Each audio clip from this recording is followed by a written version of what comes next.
الله الرحمن الرحيم نحمده ونصلي ونسلم على رسولنا الكريم أما بعد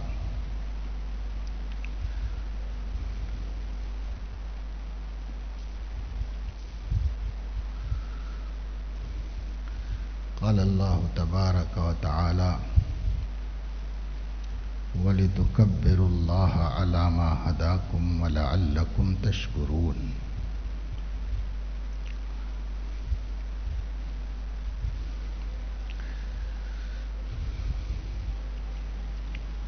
اس دنیا میں انسان پر اللہ تعالیٰ کی بے پناہ نعمتیں ہیں، اس کے احسانات ناقابل تصور، ناقابل تعداد کہ آدمی اس کو گن سکے اور اس کو جمع کر سکے، بے حساب نعمتیں، ان گنت۔ لیکن ان نعمتوں میں سب سے بڑی اور عظیم الشان نعمت جو بندے کو اس کے رب کی طرف سے ملی ہے وہ ہدایت کی نعمت ہے۔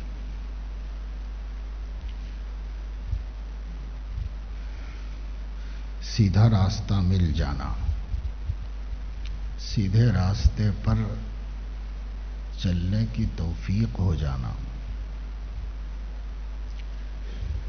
دنیا میں کتنے لوگ ہیں جن کو سیدھا راستہ سمجھ ہی میں نہیں آیا،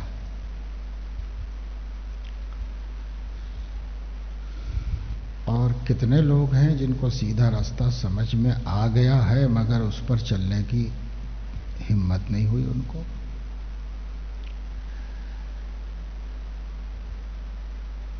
بہت لوگ دنیا میں سمجھدار ہیں، ہم سے زیادہ حسین ہیں، ہم سے زیادہ ذہین ہیں،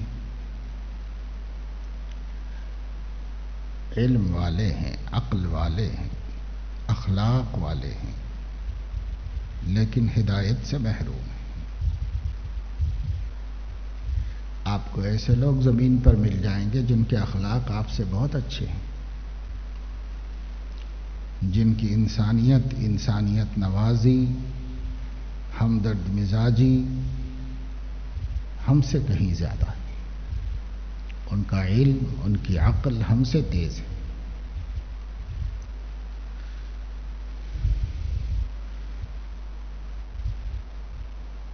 لیکن وہ ہدایت سے بہت دور ہے۔ ایسا نہیں ہے کہ ان کو ہدایت سمجھ میں نہیں آئی، سیدھا راستہ ان کو بھی نظر آتا ہے، دکھائی دیتا ہے، سمجھ میں آتا ہے، لیکن ان کے اندر ابھی تک اتنی ہمت نہیں ہوئی کہ وہ سیدھے راستے کو ہر خطرہ مول کر اختیار کر لیں۔ ان کو خطرات ہیں، ان کو ڈر لگتا ہے، ان کو سمجھ میں آتا ہے کہ امن ہے، عافیت ہے، اچھے خاصے ہیں، ہم ہنستے بولتے ہیں، خاندان ہے، دوست احباب ہیں، کھانا پینا ہے، کوئی تکلیف نہیں، کوئی ٹینشن نہیں۔ صحیح ہے کہ ہم غلط راستے پر ہیں اور صحیح راستہ بھی نظر آ رہا ہے، لیکن اگر ہم اس صحیح کو اختیار کر لیں اور اس سیدھے کو دیکھ لیں تو یہ جو امن ہے، امان ہے، سکون ہے، محبتیں ہیں، تعلقات ہیں، برادریاں ہیں، عزتیں ہیں، ہو سکتا ہے کہ یہ خطرے میں پڑ جائے، کیونکہ ایسا نہیں بھی ہو سکتا ہے، پر ان لوگوں کی سمجھ میں ہو سکنا زیادہ ممکن ہے۔ اب آدمی کے سامنے دو راستے ہوتے ہیں، یا تو سب کچھ قربان کر کے ہدایت کا راستہ اختیار کر لے، یا ہدایت کا راستہ قربان کر کے امن و امان اور عزت و سرخروئی اور محبت و خلوص کے اس ماحول کو اختیار کر لے۔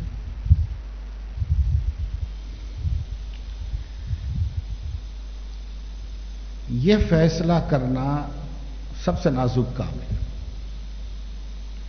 اور بڑی ہمت چاہیے اس فیصلے کے واسطے.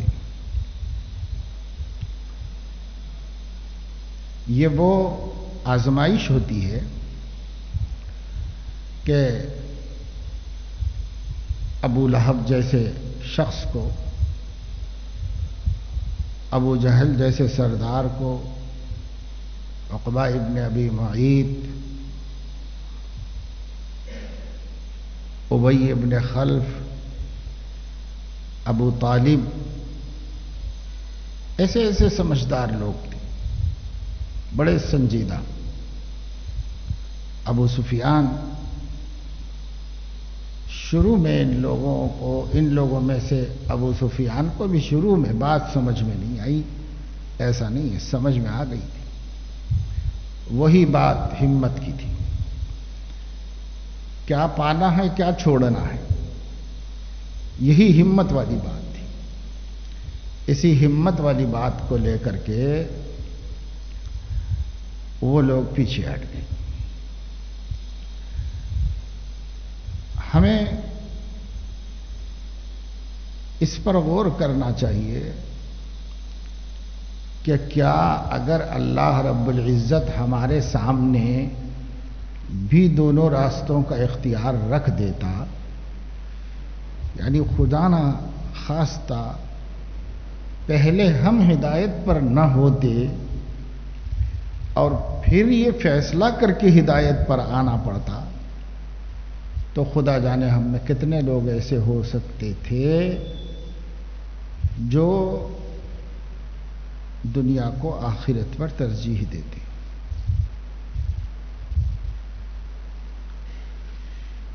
کیونکہ ہم اتنے عقل مند، اتنے علم والے، اتنے سمجھ والے بھی نہیں ہیں جتنے کہ بہت سے ہم کو نظر آ رہے ہیں آنکھوں کے سامنے. تو شاید ہم پیچھے ہٹ جاتے اور نہ اختیار کر پاتے.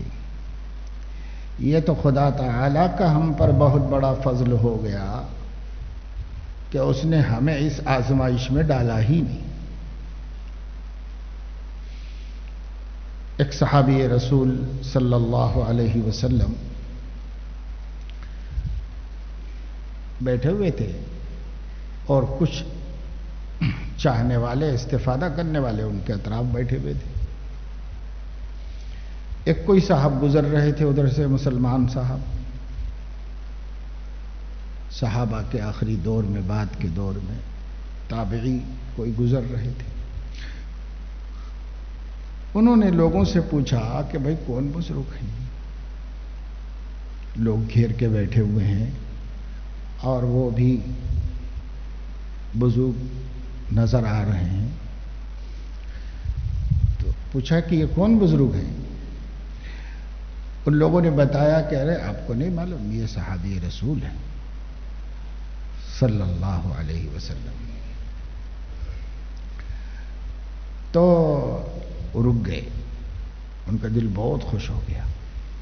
وہ بہت دیر تک صحابی رسول کو دیکھتے رہے اور خوش ہوتے رہے. اس کے بعد ان کے جو دلی جذبات تھے اس کو ظاہر کرتے ہوئے انہوں نے کہا کتنی مبارک ہیں وہ آنکھیں جنہوں نے نبی کا دیدار کیا ہے، کتنے مبارک ہیں وہ کان جنہوں نے نبی کی باتیں سنی ہیں انہی کی زبان سے. کتنے خوش قسمت ہیں وہ لوگ جو نبی پاک صلی اللہ علیہ وسلم کی صحبت میں رہے ہیں. کاش ہمیں بھی یہ مقام میسر ہوتا. تو ان صحابی نے ان کے ان جذبات پر خوشی کا اظہار کرنے کے بجائے ناگواری کا اظہار کیا. حالانکہ بات انہوں نے بالکل صحیح کہی تھی، باتیں بالکل اچھی سچی تھیں.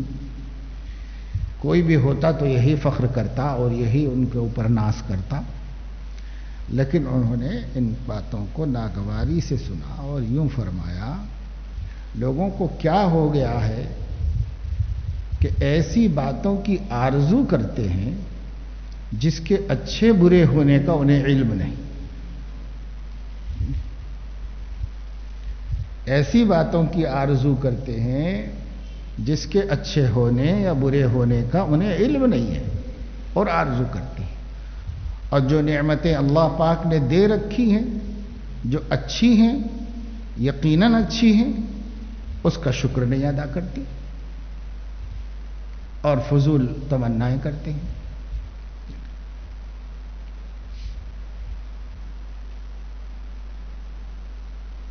جیسے آج کل بہت سے سالکین ہیں خط لکھتے ہیں حالات بتاتے ہیں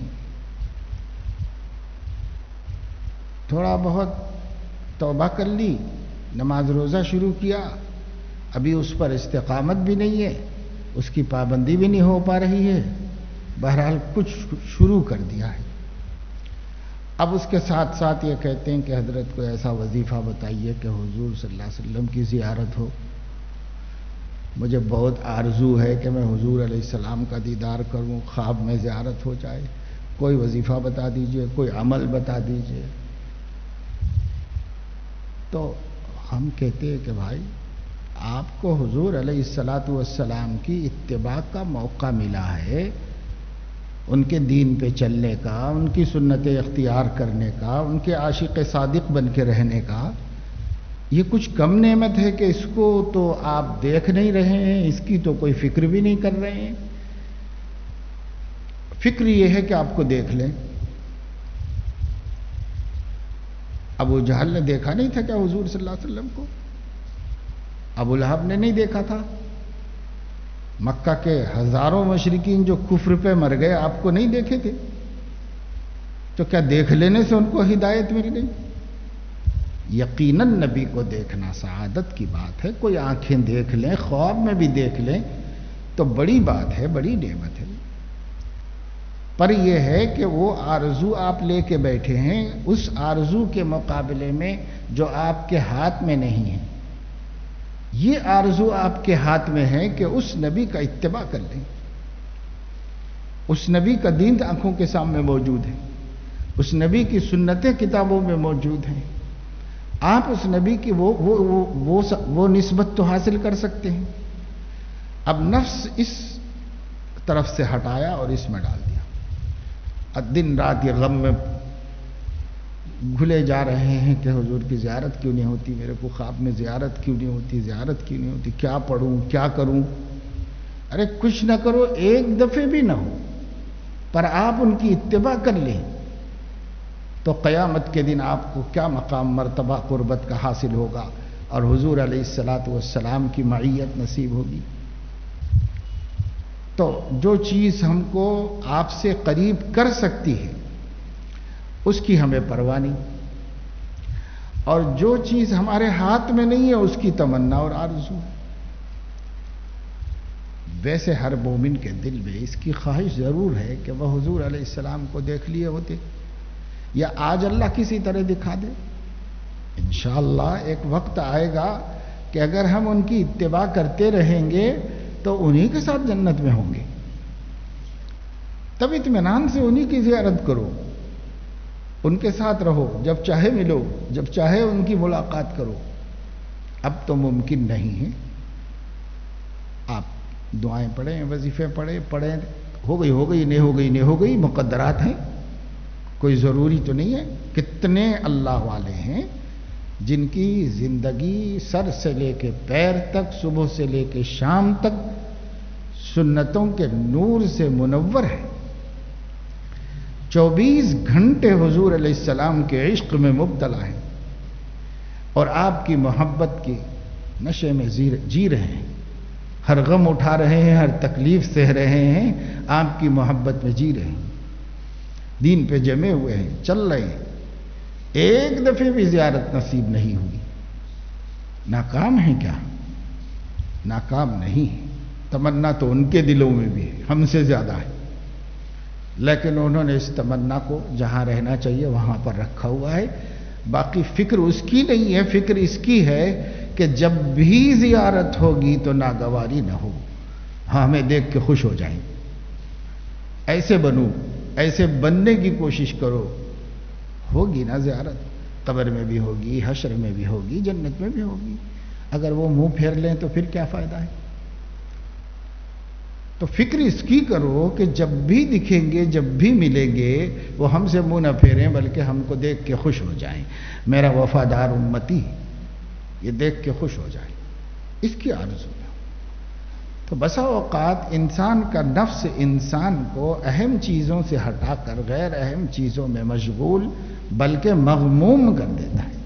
وہ غم میں پڑے ہوئے ہیں بیچارے، اور اس غم میں کچھ بھی اچھا نہیں لگ رہا ہے، اس میں پڑے ہوئے ہیں، اور سمجھا یہ رہا ہے کہ تم تو عشق نبوی میں مبتلا ہو گئے ہو، عشق میں کی نعمت سے مالا مال ہو گئے ہو، تاکہ اس دھوکے کی وجہ سے جو اصل کرنے کے کام ہیں دھیان ادھر سے ہٹ جائے۔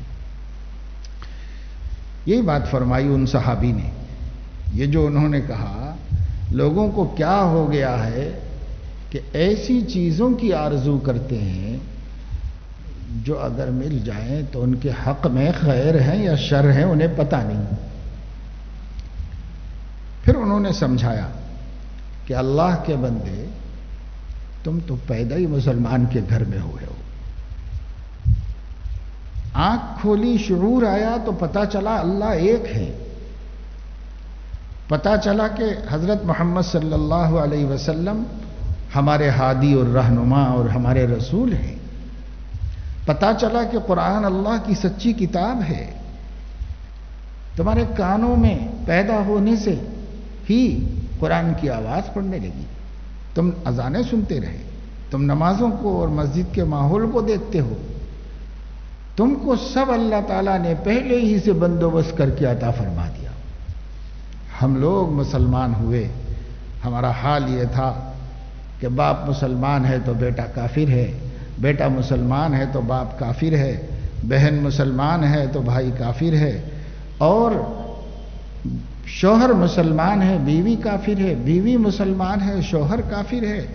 ہم نے کس کس کے ایمان کے لیے غم اٹھائے ہیں اور کس کس کے مسلمان ہونے کی تمناؤں میں اپنا پتا پانی کیا ہے، کس مصیبت سے ہم نے اپنے ایمان کو بچایا ہے، کس مصیبت سے ہم نے سب کو چھوڑا ہے اللہ رسول کے خاطر۔ کوئی آسان کام نہیں تھا ہمارا مسلمان بننا۔ اب تم بہت آسانی سے بیٹھ کے کہ کاش ہم بھی زمانے میں رسول میں ہوتے، تو تم ان میں سے ہوتے جو ہار گئے تھے، یا ان میں سے ہوتے جو جیت گئے تھے، مگر ہم نے ایک جنگ لڑی ہے۔ نبی جب تھے تو نبی نے جن جن کو دعوت دی، جن جن تک پیغام اسلام کا پہنچا، ہم نے ایک جنگ لڑی، اپنے نفس سے جنگ لڑی ہے، اپنے قبیلے سے جنگ لڑی ہے، اپنی خواہشات سے جنگ لڑی ہے، اپنے رشتوں کی جنگ لڑی ہے، اپنے مال کی جنگ لڑی ہے، اپنے وطن کی جنگ لڑی ہے۔ ہم نے بہت بڑی جنگ لڑی ہے، اس جنگ میں سب جیت نہیں پائے ہیں، اس جنگ میں بہت لوگ ہار گئے، اور بہت لوگوں نے ایمان کے مقابلے میں اپنوں کو پسند کر لیا، دین کے مقابلے میں دنیا کو ترجیح دے لی۔ تو اب بیٹھ کے تمنا کرنا بہت آسان ہے، جس دور سے ہم گزرے ہیں اس دور کا ہم سے پوچھو کیا حال ہے۔ تو اس کی آرزو مت کرو کہ کاش ہم زمانے رسول میں ہوا کرتے اور ان کی صحبت میں ہوتے، ان کا دیدار کرتے، ان کے پیچھے نماز پڑھتے، ان کے ساتھ جہاد کرتے، ان کی مجلس میں بیٹھتے، تو باتوں کے حد تک تو سب آسان ہے، لیکن کرنے والوں سے پوچھو کہ کتنے لوگ ہار گئے اور کتنے لوگ نہیں کر سکے نبی کے ساتھ وفاداری۔ تو اب وہ آرزو کی کیا ضرورت ہے؟ یہ شکر ادا کرو نا کہ اللہ پاک ایسی بڑے امتحان میں نہیں ڈال کے مسلمان بنا دیا، ہمیں اتنی بڑی آزمائش میں ہمیں ڈالا ہی نہیں۔ جو مسلمان شروع سے مسلمان ہیں انہوں نے کیا چھوڑا اسلام کے واسطے، کیا چھوڑا؟ ہم آپ سوچیں، غور کریں، ہم نے اس اسلام کو پانے کے لیے کیا چھوڑا، کیا دیا، کیا قربان کیا؟ کچھ بھی تو نہیں نا۔ جس گود میں پلے، جس گھر میں پیدا ہوئے وہاں اللہ ایک ہے، محمد صلی اللہ علیہ وسلم ہمارے رسول ہیں، قرآن اللہ کی کتاب ہے، آخرت ہے، ہمارا کوئی خدا ہے جس کی ہم بندگی کرتے ہیں، ہمارا معبود ایک ہے، بہت سارے نہیں ہیں. یہی تو سنتے رہے، یہی تو جانتے رہے، یہی تو مانتے رہے. تو کیا کرنا پڑا ہم کو یہ ماننے کے واسطے؟ کچھ بھی نہیں کرنا پڑا، کچھ بھی دینا نہیں پڑا، کچھ بھی قربانی ہم سے نہیں لی گئی. تب شکر ادا کریں اور فضول تمنائیں نہ کریں.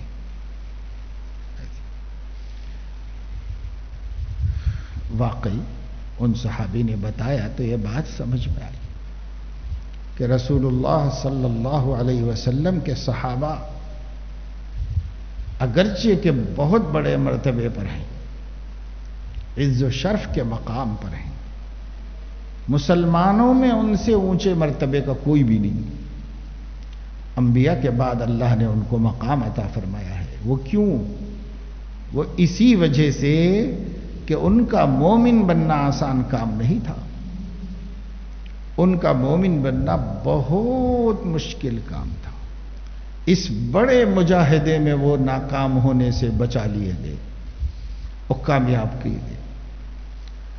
اسی لیے حضور علیہ الصلاۃ والسلام نے فرمایا کہ اللہ تعالی نے نفوس انسانیہ پر، یعنی تمام انسانوں کی ارواح پر، عالم ارواح میں ایک نظر ڈالی.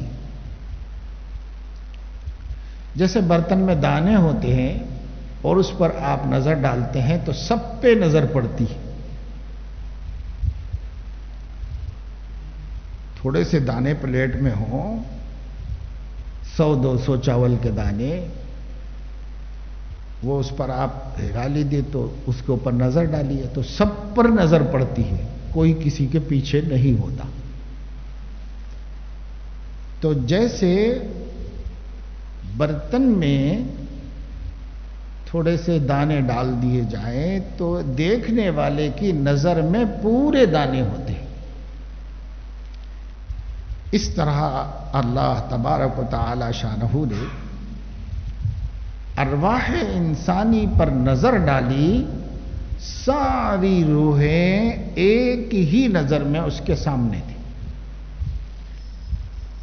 یہ تو ہم زیادہ کو نہیں دیکھ سکتے، اس میں زیادہ ڈال دیں گے تو ہم دیکھ بھی نہیں پائیں گے سب کو.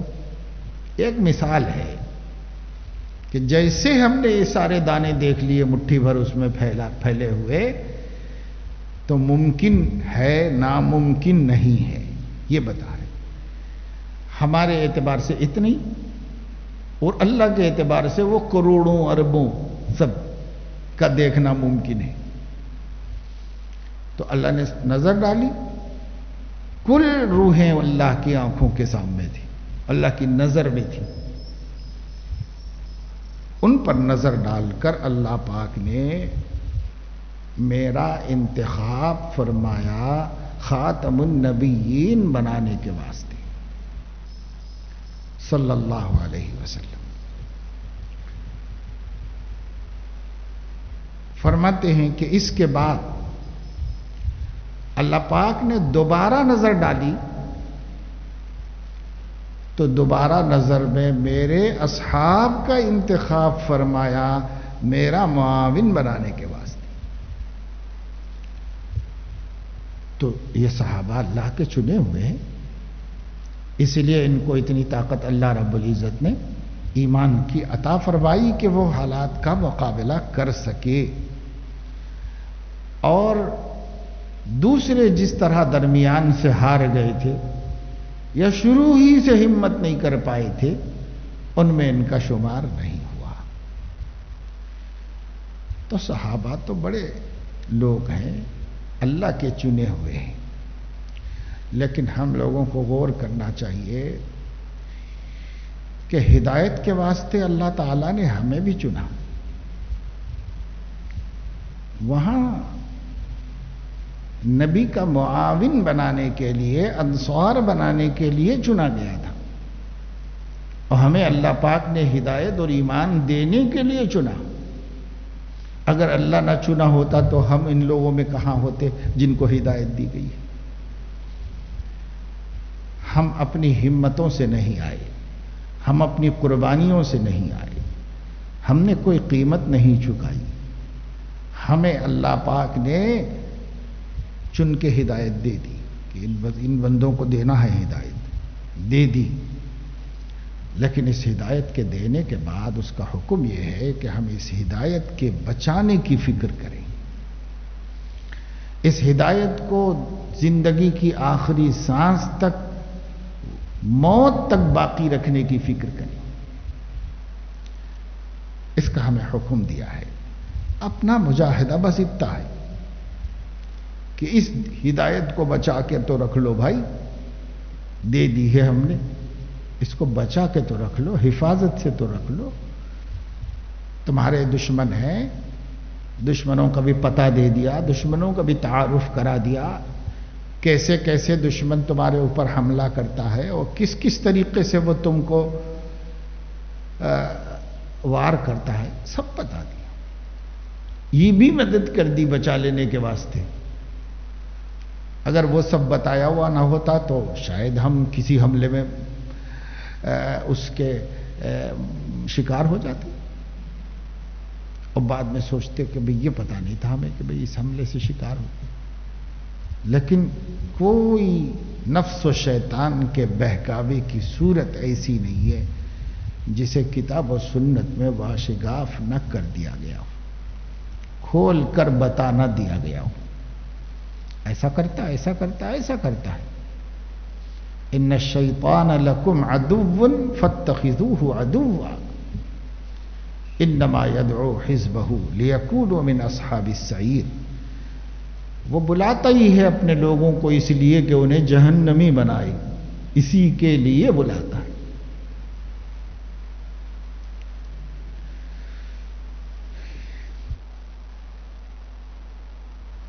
تو اس لیے ہم کو چاہیے کہ ہم اللہ کی توفیق ہدایت کا شکر بجا لیں,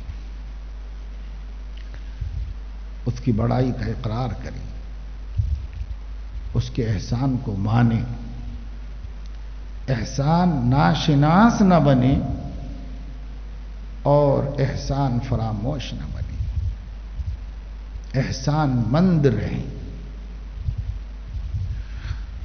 لقد من اللہ علی المؤمنین اذ بعث فیہم رسولا. یہ من اللہ, اللہ نے تم پر احسان فرمایا ہے.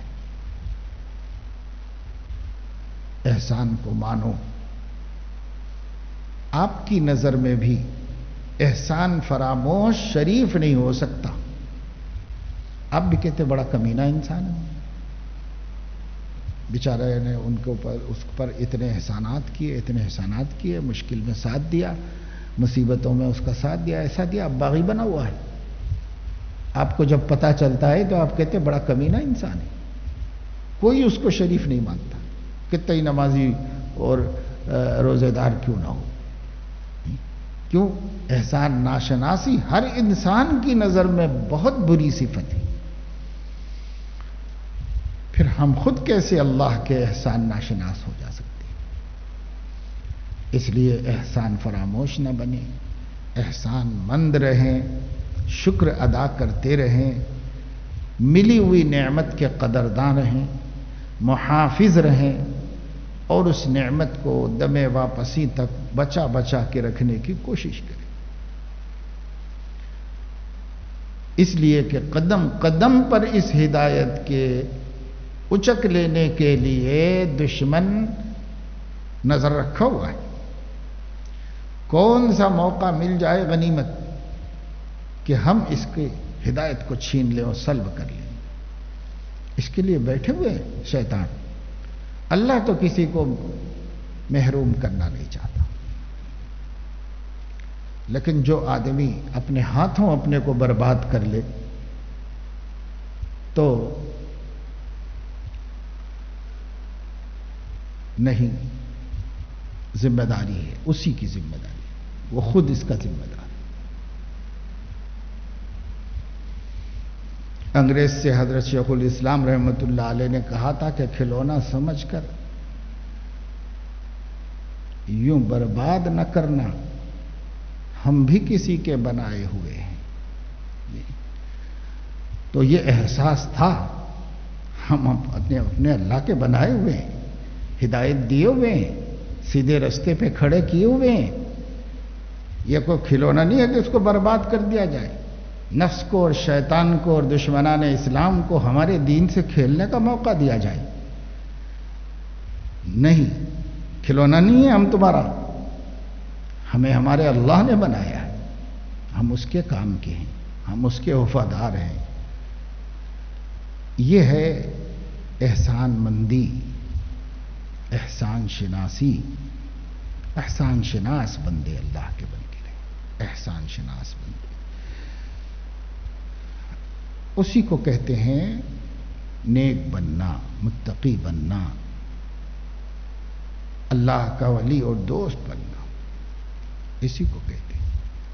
اللہ نے اپنی طرف سے تو اعلان دوستی کر رکھا ہے،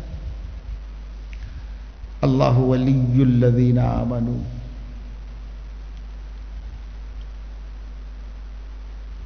اللہ تو ایمان والوں کا دوست ہے، اعلان دوستی کر رکھا ہے اللہ پاک نے۔ لیکن دوستی دو طرفہ ہوتی ہے،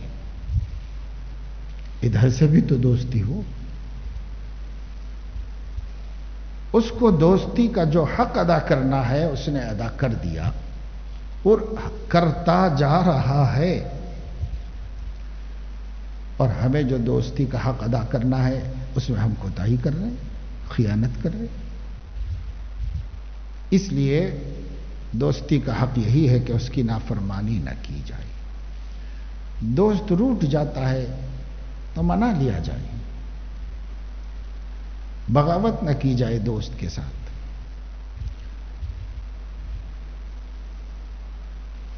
یہ دوستی کا حق ہے تو یہ حق ہم ادا کریں اپنے اللہ کے ساتھ۔ اللہ تو کر رہا ہے ہمارا حق ادا، وہ تو اچھا ہو یا برا ہو، بندے کی کم از کم دنیاوی ضروریات پوری کر رہا ہے، بندے کی پردہ داری فرما رہا ہے، بندے کو ذلت و رسوائی سے بچا رہا ہے، بندے کو موقع توبہ و رجوع دے رہا ہے، وہ سب کر رہا ہے جو محبت کے تقاضے ہیں۔ لیکن ادھر سے بڑی کوتاہی ہم کرتے ہیں۔ اس لیے حکیم انشاءاللہ خواہ مرحوم نے کہا تھا، تصدق اپنے خدا کے جاؤں، تصدق یعنی صدقہ ہو جاؤں، قربان ہو جاؤں، تصدق اپنے خدا کے جاؤں، یہ پیار آتا ہے مجھ کو انشاء، ادھر سے یہ گناہ پہ ہم، ادھر سے دم بدم عنایت، مہربانیاں ہی مہربانیاں اللہ تعالیٰ کی، اور ہم بھی ہیں کہ گناہ چھوڑنے کو تیار نہیں۔ تو بھائی دوستی کا دوسرا پارٹ جو ہے، دوستی کا جو دوسرا رخ ہے اسے ہم ادا کر دیں۔ اللہ تو وعدہ خلاف نہیں ہے، وہ اپنے وعدے پہ قائم، اس لیے ہم اللہ پاک کی دوستی کا حق ادا کریں۔ یہ دن بہت مبارک دن ہے، یہ راتیں مبارک راتیں ہیں، اللہ سے رجوع رکھیں، اللہ کی طرف دھیان دیں، اللہ پاک سے دعائیں مانگتے رہیں، اللہ تعالیٰ کو اعمال صالحہ نافلہ کے ذریعے خوش کرتے رہیں، اور اگر اللہ پاک نے توفیق دی، اپنے مال میں گنجائش ہے تو واجب ہو یا نہ ہو قربانی کریں، قربانی ادا کریں، واجب ہونا کوئی ضروری نہیں ہے۔ بہت سے کام ایسے ہیں کہ جن پر ہم قربانی سے بھی زیادہ پیسہ خرچ کر دیتے ہیں، وہ ویسے ہی خواہشات ہیں جس کی کوئی اہمیت نہیں، حلال ہی صحیح تب بھی، اور بہت سوں کے تو ناجائز کاموں میں پیسہ خرچ ہو جاتا رہتا ہے۔ یہ سب کیا اس سے بڑھ کر ہے کہ ہم وہ عمل کریں جو اللہ کو قربانی کے دنوں میں سب سے زیادہ محبوب ہے، سب سے زیادہ محبوب ہے، وہ عمل ہم کریں۔ اس کی ہمیں کوشش کرنی چاہیے. اس کا انتظار مت کرو کہ میں صاحب نصاب ہوں یا نہیں ہوں. کتنے پیسے جتنے میں ہم قربانی کم از کم ایک حصہ لے کر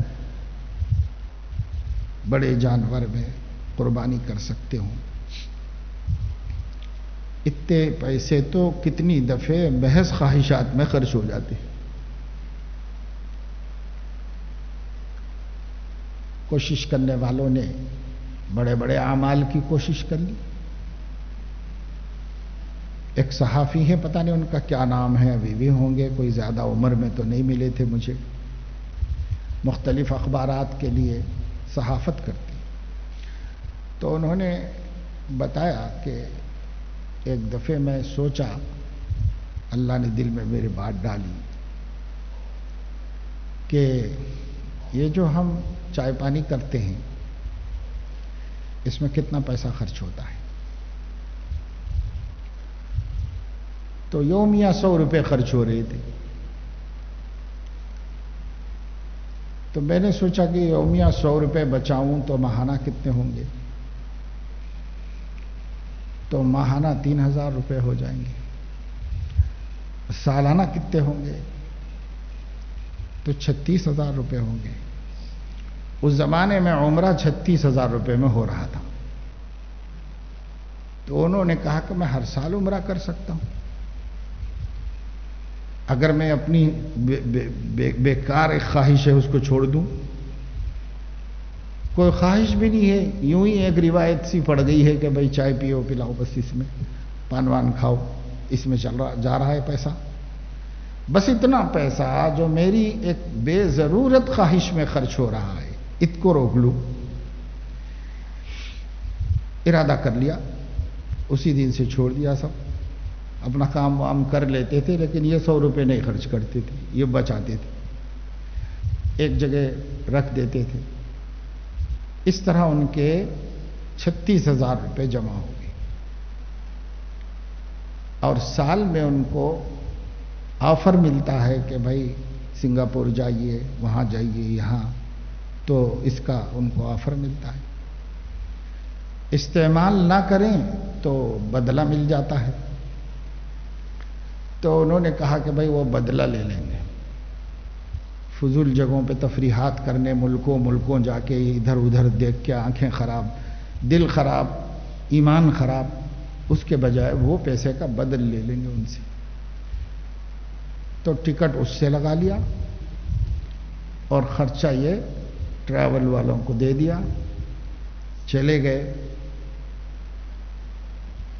مجھے جدہ میں ملاقات کرائی تھی مولانا محمد بانعیم صاحب نے ان سے، اور یہ بھی بتایا تھا کہ یہ میرے بڑے اصرار پر یہاں آئے، ورنہ یہ ہر سال آ کر صرف مکے میں رہتے ہیں اور مدینہ شریف کو جاتے ہیں، اس کے علاوہ کہیں بھی نہیں جاتے. دیکھنے میں بیچارہ کوئی بہت ایسا مسنون وضع خطے میں تو نہیں تھا، لیکن اس کے دل کی دنیا دیکھو کیسی ہے. ادھر ادھر بہت لوگ جانتے ہیں، کسی کو اطلاع نہیں آنے کی، سفر کی. سیدھے مکے آنا، مکے شریف میں وقت گزار لینا، حرم شریف میں تلاوت کر لینا، نمازیں پڑھ لینا، طواف کر لینا، وہیں زیادہ وقت گزارنا. اور جب موقع ملا مدینہ منورہ کی حاضری دی، پھر آگے، پھر وہاں کچھ رہا، کچھ یہاں رہے، اور 1 مہینہ پورا، 1 مہینے کی چھٹی، قصہ ختم، واپس. تو کئی برس ہو گئے تھے ان کو جب ہماری ملاقات ہوئی. اس پابندی سے چائے کا پیسہ بچا کر کے اور تفریحات کا پیسہ بچا کر کے اپنے باطن کی نورانیت کا سامان کرتا تھا اللہ کا بندہ. اللہ اور اس کے رسول صلی اللہ علیہ وسلم کی محبت کا ثبوت پیش کرتا تھا. یہ ثبوت نہیں ہے محبت کا کہ آدمی اپنی خواہشات کا ایثار کر دے.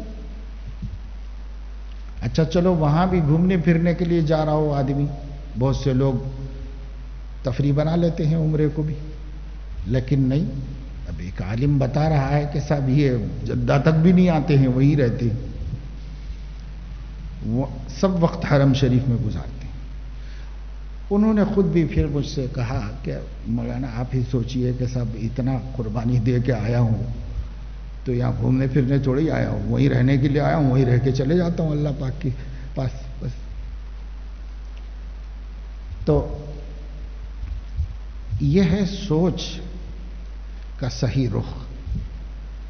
آپ سوچئے کتنے پیسے ادھر ادھر خراب کرتے ہیں۔ 2-3 مہینے پہلے سے اگر آپ فضولیات کو روکتے چلے آئیں تو ذی الحج میں قربانی آپ کے لیے کیا مشکل کام ہے کہ آپ قربانی دیں۔ جو شخص برابر سرابر بھی چلا رہا ہو زندگی کو، فضول بھی نہیں خرچ کرتا ہو، وہ بھی اگر کچھ کھینچتان پیچھے سے کرتا ہوا چلا آ جائے تو 2-3-4 مہینے میں اتنا روک لے سکتا ہے کہ وہ قربانی کر لے۔ تو واجب ہونے کا اور صاحب نصاب ہونے کا انتظار مت کرو، اس کا سہارا لے کے محروم مت رہو۔ ہاں، اس کے باوجود بھی کسی بیچارے کی اپنے حقوق و فرائض میں اتنی گنجائش نہیں، کوئی بات نہیں، آرزو رکھو، آرزو پر بھی اللہ دے گا اجر اور ثواب دے گا۔ لیکن اگر کر سکتے ہیں تو محروم نہ ہو۔ ما عمل ابن آدم من عمل فی ایام النہر احب الی اللہ من احراق الدم انہ لیأتی یوم القیامت بقرونہا واضلافہا واشعارہا۔ قیامت کے دن ہماری یہ قربانیاں اپنے سنگوں کے ساتھ، اپنے بالوں کے ساتھ، اپنی کھالوں کے ساتھ، اپنی ہڈیوں کے ساتھ آئیں گی، اور اللہ اس کو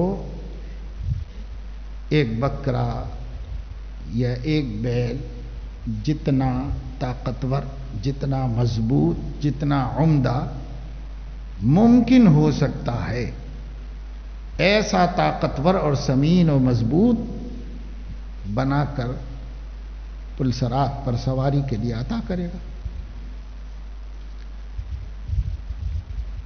تو ہماری سواری ہے بھائی، جتنی اچھی بناؤ، جتنی عمدہ بناؤ۔ تو کہنے کا مقصد یہ ہے، اللہ توفیق دے تو محروم نہ رہیں، ممکن ہو تو فائدہ اٹھا لیں، اور ممکن نہ ہو تو کوئی بات نہیں، اللہ تو بہت نوازنے والے، بڑے عطا کرنے والے ہیں۔ اللہ تعالیٰ فرمائیں گے بندے کو بندے کے حالات نے اجازت نہیں دی، اگر ہوتا تو وہ ضرور کرتا، اس کی طلب سے واقف ہے، اس کی تڑپ سے واقف ہے، اس کی تمنا سے واقف ہے، دل کے حال سے اللہ واقف ہے، نہ کر کے بھی عطا فرمائے گا اور اس کا اجر دے گا اور ثواب دے گا۔ بڑے فضل والے اور بڑے کرم والے اللہ تعالیٰ ہیں۔ اتنا پیارا اور اتنا اچھا تو ہمارا دین ہے، پر ہمیں اس کی قدر نہیں۔ اسی طریقے سے ان ایام میں قرآن مجید کی تلاوت، اور جیسا کہ میں نے حدیث شریف سنائی تھی گزشتہ جمعے میں، حضور علیہ الصلاۃ والسلام نے ارشاد فرمایا، یہ عشرے ذی الحج اللہ کا بہت پسندیدہ عشرہ ہے، اس میں بندوں کے اعمال کو وہ بڑی قبولیت کی نظر سے دیکھتا ہے، ہمیشہ بھی قبول کرتا ہے، لیکن بطور خاص اس عشرے میں تو فَأَكْثِرُوا فِيهَا التکبیر والتحلیل والتحمید، اللہ کی تسبیح، اللہ کی تحمید، اللہ کی تکبیر، اللہ کی تحلیل، یعنی سبحان اللہ، الحمدللہ، لا الہ الا اللہ، اللہ اکبر کا کثرت کرو، اس کی کثرت کرو۔ تو عمل بھی بتا دیا حضور صلی اللہ علیہ وسلم نے۔ حضرت صلی اللہ علیہ وسلم جیسے اللہ تعالیٰ ارحم الراحمین ہیں، حضرت صلی اللہ علیہ وسلم رحمت للعالمین، اس لیے ہمیشہ امت کو کسی کام کا بوجھ ڈالتے ہیں تو اتنا آسان کہ جو سب سے ہو سکے، جو سب سے ہو سکے۔ اب اگر حضور صلی اللہ علیہ وسلم یہ فرماتے کہ یہ عشرے میں اللہ تعالیٰ کو اعمال صالحہ بہت پسند ہے، لہذا رات بھر نفلیں پڑھو اور دن بھر سب لوگ روزے رکھو اور یہ کرو اور وہ کرو. جہاں بتانا ہے اس کی اہمیت بتا دیا آپ نے، لیکن حکم کے درجے میں نہیں بتائی.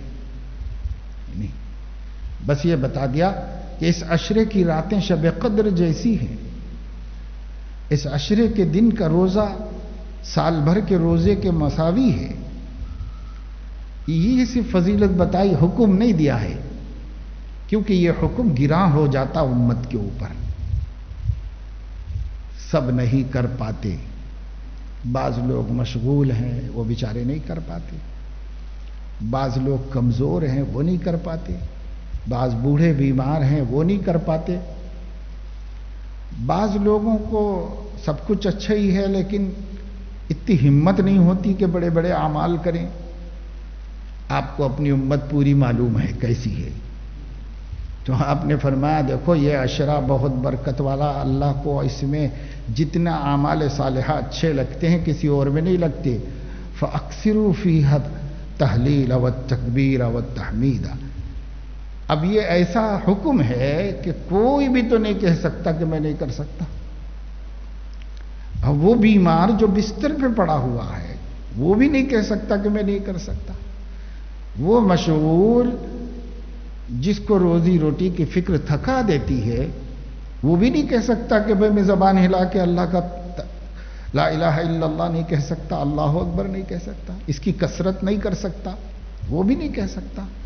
کوئی طالب علم اسٹوڈنٹ نہیں کہہ سکتا، کوئی لیکچرر استاد نہیں کہہ سکتا، کوئی مشغول ترین عالم دین نہیں کہہ سکتا، کوئی مجاہد غازی نہیں کہہ سکتا، کوئی داعی نہیں. کون کہہ سکتا ہے کہ میں ان چیزوں کی کثرت نہیں کر سکتا؟ ایسی چیز کا امت کو حکم دے دیا. حالانکہ مسواک کرنا بھی کوئی بڑا کام نہیں تھا، لیکن وہاں پر فرمایا اگر امت کی مشقت کا ڈر نہ ہوتا تو میں کمپلسری کرتا. سنت کے مسواک کے بارے میں فرمایا اگر امت کی مشقت کا ڈر نہ ہوتا کہ بھئی ہر وقت نہیں مل سکے گی، ہر جگہ نہیں مل سکے گی، ہر وقت نہیں ساتھ میں رہ سکے گی، امت کو مشکل ہو جائے گی. تو مشکل کا ڈر نہ ہوتا تو مسواک تک کو واجب نہیں کیا. کرنا چاہتے تھے پر نہیں کیا. لیکن جس چیز کو انہوں نے حکم ہی دے دیا سیدھے سیدھے فَأَكْثِرُوا، کثرت کرو، تب اتنا لحاظ رکھنے والے نبی کو یہ کچھ مشکل تو نہیں نظر آیا. اگر مشکل نظر آتا تو اس کو بھی نہ اوپر ڈالتے امت کے. عزیز علیہ ما عنتم، جو چیز تمہیں تھکا دے وہ ان پر گرا ہے.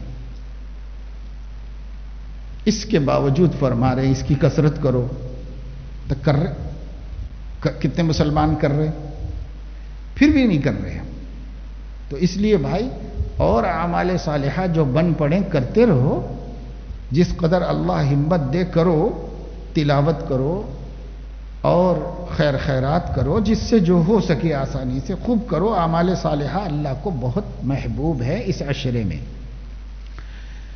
لیکن حضور علیہ السلام نے جو ہلکا کام دے دیا ہے وہ ہلکے کام سے تو محروم کوئی بھی نہ رہے کہ عام دنوں کے مقابلے میں کثرت ذکر کر لے.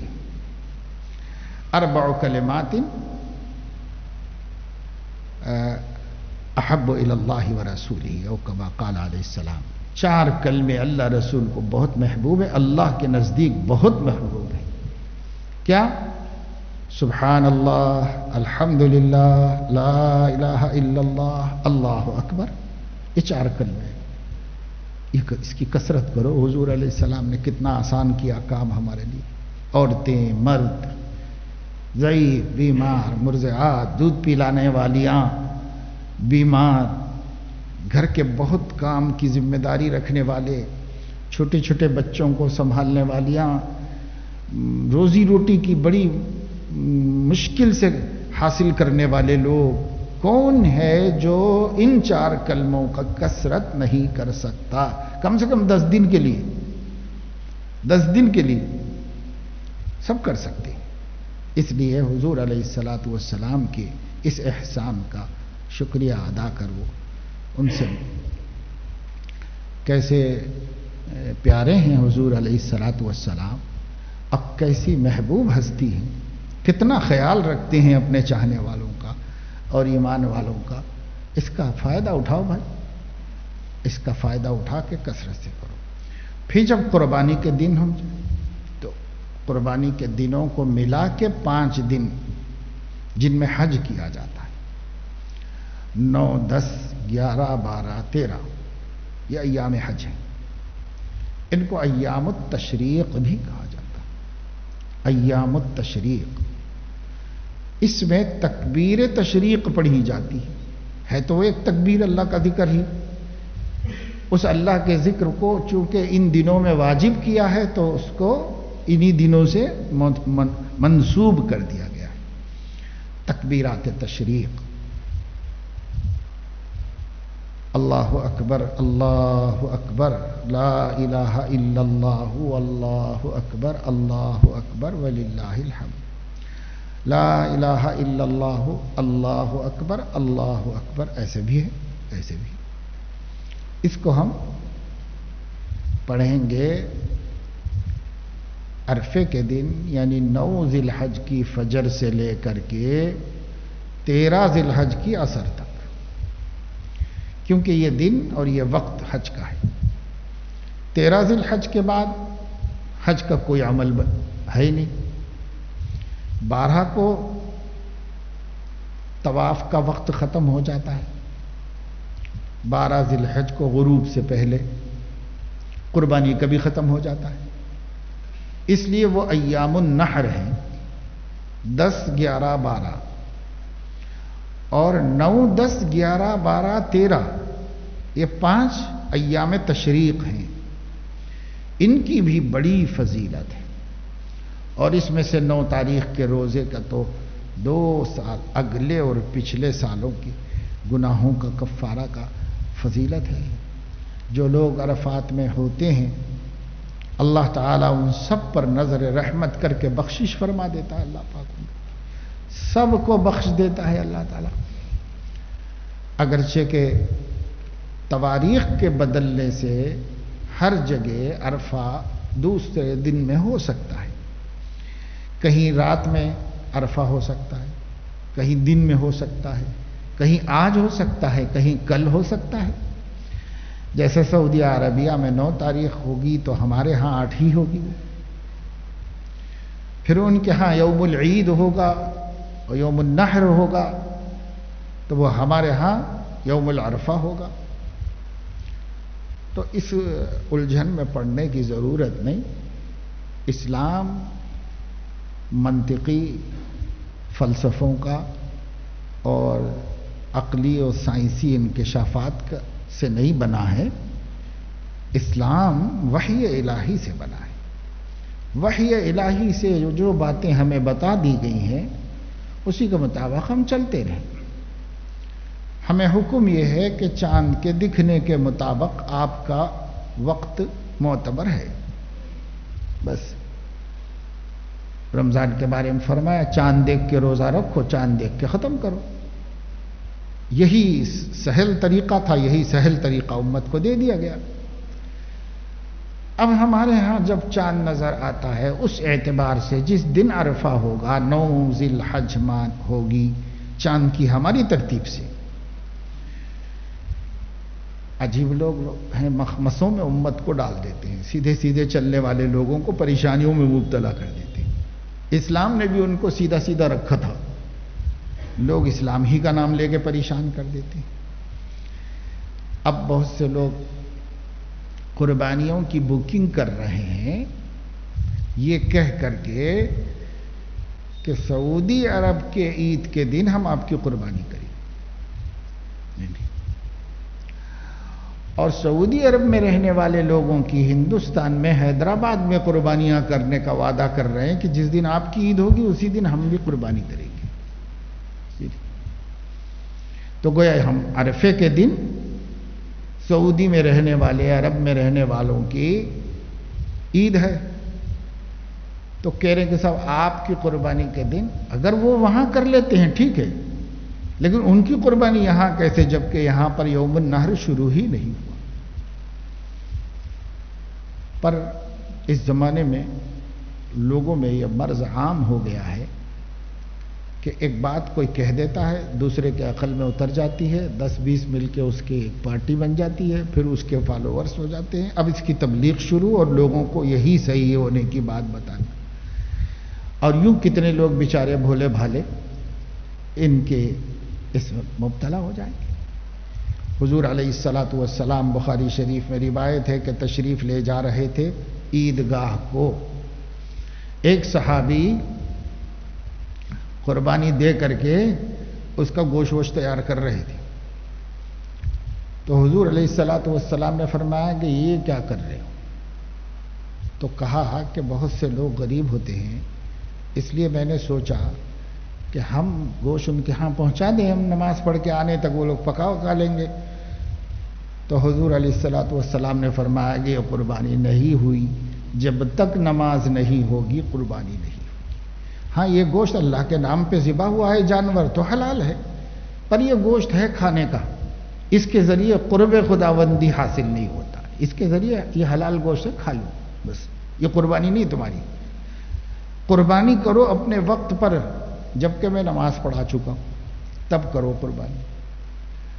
تو وہ کہنے لگے کہ یا رسول اللہ، اب میرے پاس ایک ہی بکری تھی اور ایک بچہ ہے، مگر وہ بکری تو نہیں ہے۔ تو کہا کہ اچھی بات ہے، ٹھیک ہے، تم اس سے قربانی کر لینا، لیکن یہ صرف تمہارے ہی لیے ہے، یہ سب کے لیے مسئلہ عام نہیں۔ مگر ان کو اس سے کر لینے کے لیے کہا، قبول تو نہیں ہوئی تھی نا۔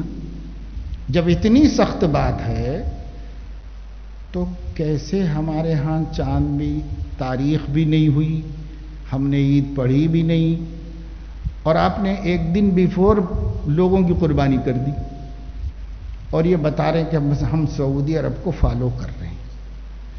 تو بھائی دین فالو کرنے کی چیز ہے یا سعودی عرب فالو کرنے کی چیز ہے؟ یہ دھوکے چل رہے ہیں، یہ سوشل میڈیا پہ پیغامات چل رہے ہیں، باقاعدہ تقسیمیں ہو رہی، تبلیغ ہو رہی، لوگوں کے ذہن بنائے جا رہے ہیں، یعنی خود ہی دین نہیں سمجھ سکا، اب دوسروں کا داعی بن گیا اور دوسرے لوگوں کو دین سمجھانے چلا جا رہا ہے۔ اور مجھے بتایا بعض لوگوں نے، قریب قرب و جوال کے بعد محلے کے لوگوں نے، کہ کچھ لوگ ہیں جو قصداً 9 تاریخ کو قربانیاں کر رہے ہیں، پھر 13 تاریخ کو قربانیاں کر رہے ہیں، 10، 11، 12 کو نہیں کر رہے ہیں، یہ بتانے کے لیے کہ بھائی 9 بھی ایام نحر میں داخل ہے اور 13 بھی داخل ہے، پورے ایام تشریق ایام قربانی ہیں، لوگ نہیں عمل کر رہے ہیں، اس وجہ سے ہم یا تو ادھر کریں گے یا تو ادھر کریں گے، یہ 3 میں تو نہیں کریں گے، ایسا تک لوگ کر رہے ہیں۔ اور 9 تاریخ کو نماز عید بھی پڑھ رہے ہیں بعض لوگ، 9 تاریخ کو عید کی نماز پڑھ لے رہے ہیں، کیوں پڑھ لے رہے ہیں؟ مکے میں ہو گئی تو اب کیا ضرورت ہے کسی کا انتظار کرنے کی، ہم بھی پڑھ لے رہے ہیں۔ تو بھائی خطروں کا دور ہے، فتنوں کا دور ہے، ان فتنوں کے دور میں اپنے آپ کو، اپنے بچوں کو بچاؤ ان فتنوں سے، اور جو دین بڑوں سے چلا آ رہا ہے مسلسل اس کو اختیار کرو۔ حضرت مولانا یوسف لدھیانوی رحمۃ اللہ علیہ کی ایک بات 100 باتوں کے برابر ہے۔ انہوں نے کسی موقع پر لکھا تھا کہ میں 100 گمراہیوں کی ایک گمراہی اس کو سمجھتا ہوں کہ سلف صالحین پر سے اعتماد ختم ہو جائے اور ان پر بھروسہ کرنے کے بجائے اپنی اپنی تحقیقوں پر یا اس زمانے کے کم علم کم عقل لوگوں کی باتوں پر عمل کرنا لگے لوگ۔ یہ فرمایا کہ 100 گمراہیوں کی ایک گمراہی ہے، اور اسی میں تیزی سے امت مبتلا ہوتی چلی جا رہی۔ اللہ تعالیٰ اپنے فضل و کرم سے ہمیں توفیق عمل نصیب فرمائے، اور اللہ پاک ہمیں اس عشرے کی بھی قدر کرنے کی توفیق دے، اور ایام تشریق کی قدر کی بھی توفیق دے، کثرت ذکر کی توفیق دے، اور ہم ایسے زندگی گزاریں کہ اللہ اور اس کا رسول ہم سے خوش ہو جائے اور راضی ہو جائے۔ سبحانک اللہم و بحمدک اشہد ان لا الہ الا انت استغفرک و اتوب الیک.